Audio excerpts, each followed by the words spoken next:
Muy buenos días. Eh, Vamos a hacer el punto 2.1 del simulador en el simulador uno. Y la primera pregunta es, ¿cómo se relaciona el movimiento horizontal en un tiro parabólico con el movimiento rectilíneo uniforme? Vamos a usar los vectores, vamos a meternos aquí y vamos a hacer la práctica. En el movimiento parabólico, la parte horizontal se comporta como un movimiento rectilíneo uniforme. ¿Cómo? Pues, un momentico.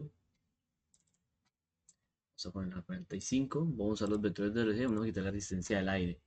Como se puede ver, esta flecha sigue el mismo tamaño. O sea, no cambia en toda la parábola. Entonces, esta parte horizontal se comporta como un movimiento rectilíneo uniforme porque la velocidad horizontal se mantiene constante y no cambia con el tiempo. Ahora, para responder el segundo punto dice, ¿por qué el movimiento vertical en un tiro parabólico se describe como un movimiento rectilíneo uniformemente acelerado? Vamos a hacer la práctica.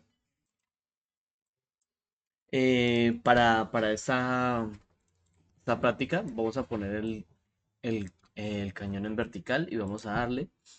Y vamos a ver cómo, a ver, pongo el vector de velocidad, cómo la velocidad pasa a ser cero y cuando va bajando empieza a aumentar otra vez.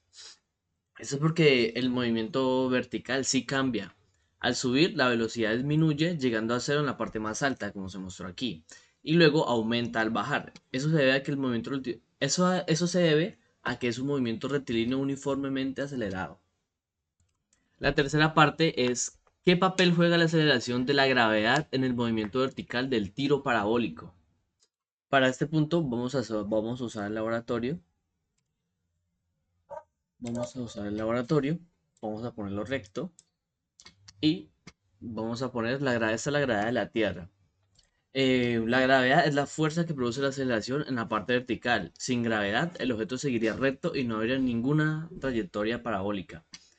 Esto, por ejemplo, si hay más gravedad, el objeto cae más rápido, o sea, no sube tanto, sino que cae más rápido. Depende de la gravedad y como dije ahorita, si no hubiera gravedad, la bola de cañón seguiría derecho, no bajaría.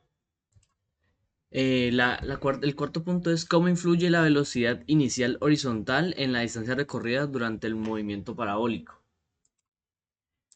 Para este punto vamos a volver al laboratorio, vamos a ponerlo en 45 y vamos a quitar la resistencia al aire. La velocidad horizontal inicial influye en la distancia que recorre el proyectil. Si se lanza más rápido en horizontal, el proyectil viaja más lejos antes de tocar el suelo. Aquí, la velocidad horizontal es la rapidez inicial, está en 18 y llega hasta aquí, que se puede ver. Si la subimos, llega muchísimo más lejos, no, ni siquiera podemos ver a dónde cayó la bola. Porque aquí se demuestra que sí depende la velocidad horizontal. Mira que aquí la bajé al máximo y no se movió nada.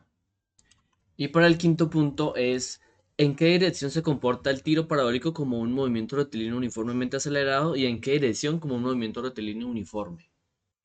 Para esta práctica iremos al laboratorio y el tiro parabólico combina dos movimientos. Horizontalmente es movimiento rectilíneo uniforme porque no cambia la velocidad y verticalmente es movimiento movimiento rectilíneo uniformemente acelerado, porque la gravedad acelera el movimiento.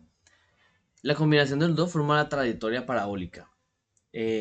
Como se puede ver, este es el movimiento rectilíneo uniforme porque la gravedad lo sube y lo baja, es el movimiento acelerado. Buenas, vamos a hacer el punto 2.2 en el simulador 2, que es el del elevador. Entonces, vamos a responder la primera pregunta. Si la gravedad dentro del elevador aumenta ligeramente, ¿cómo cambia la magnitud de la fuerza normal que el suelo del elevador ejerce sobre una persona? ¿Cómo se relaciona esto con la fuerza gravitacional? Bueno, si la gravedad aumenta ligeramente, que es este botoncito que es mayor a la gravedad, eh, el peso real de la persona también aumenta. Entonces, el piso del elevador debe ejercer una fuerza normal mayor para equilibrar la fuerza gravitacional. Por eso, la normal crece al mismo ritmo que la gravedad. El punto 2 es ¿qué sucede con el peso aparente de una persona en el elevador si la gravedad aumenta significativamente? ¿Cómo varían las fuerzas que actúan sobre el cuerpo en comparación con la situación normal de la gravedad terrestre? En este caso es este botón aumenta muchísimo la gravedad y si la gravedad aumenta mucho, muchísimo más que en la Tierra, el peso aparente de la persona se incrementa muchísimo. La fuerza normal crece bastante porque tiene que contrastar una fuerza gravitacional mucho más fuerte. La persona se siente mucho más pesada que en las condiciones normales, que en la gravedad normal de la Tierra. Y por eso vemos que el muñeco se aplasta porque no, porque la gravedad es muy fuerte. Eh, para la, para la tercera pregunta es, si la gravedad se reduce paulatinamente, ¿cómo se modifica la fuerza que ejerce el piso del elevador sobre una persona? ¿Cómo cambia la sensación de peso en este proceso? En este caso sería esta que baja un poco la gravedad y esto nos quiere decir que cuando la gravedad disminuye, la fuerza normal que ejerce el piso también se reduce. Entonces la persona se siente que pesa menos, como si se volviera ligera poco a poco. No sé si aquí el muñequito se empieza a elevar un poco, pero aquí se debe sentir más ligera, en cambio del otro caso, donde se sentía aplastada por la gravedad.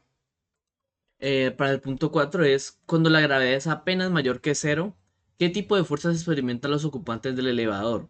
¿Cómo afecta la casi ausencia de gravedad a las interacciones entre la fuerza normal y gravitacional?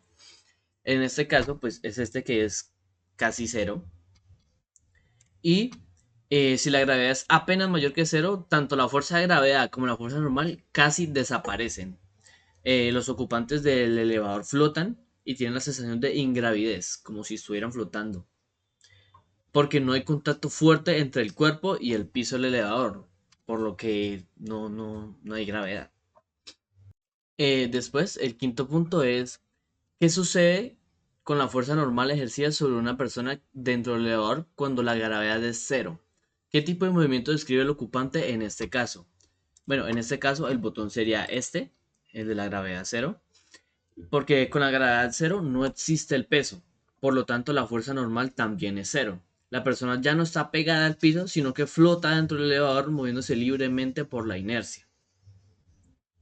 La siguiente pregunta es, en condiciones de gravedad cero, ¿cómo podemos describir la relación entre la inercia de una persona y las fuerzas que experimenta en ausencia de atracción gravitacional? Pues aquí como vemos ya está en gravedad cero. Y en gravedad cero las personas no sienten peso, pero su inercia sigue existiendo.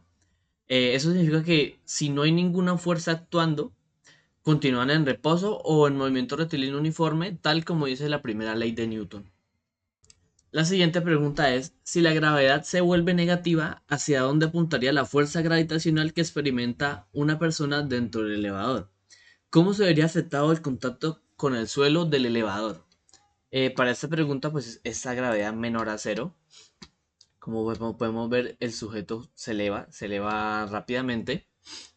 Y si la gravedad, por lo tanto, si la gravedad se vuelve negativa, la atracción cambia de dirección y ahora tira hacia arriba en lugar de hacia abajo. La persona ya no presiona el suelo, sino que sería atraída hacia el techo del elevador, como podemos ver en este ejemplo que está en todo el techo del elevador. La siguiente pregunta es, ¿qué sucede con la fuerza normal cuando la gravedad se vuelve negativa?